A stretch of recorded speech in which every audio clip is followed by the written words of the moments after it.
सटाणा शहरातल्या आमदार कार्यालयासमोरील street light 3 ते 4 दिवसापासून बंद. प्रशासन आणि लोकप्रतिनिधींच्या दुर्लक्षावर नागरिकांचा सवाल.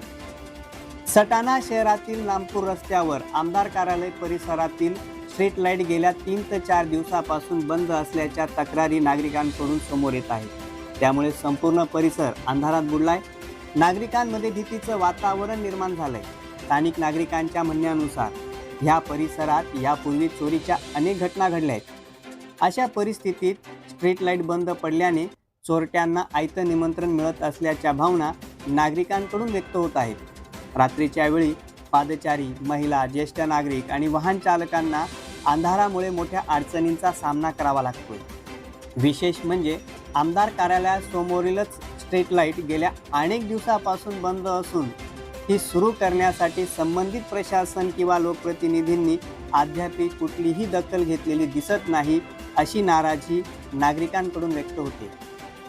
जेव्हा आमदार कार्यालयासमोरील परिस्थितीची अशी अवस्था असेल तर शहरातील इतर भागातील नागरिकांच्या समस्यांकडे कोण लक्ष देणार, असा सवाल सटाणेकर उपस्थित करतायत. संबंधित प्रशासनाने तातडीनं बंद पडलेले स्ट्रीट लाईट दुरुस्त करून परिसरातील अंधार दूर करावा, अशी नागरिकांची मागणी आहे. प्रखर न्यूजसाठी भैयासाहेब माळी, सटाणा.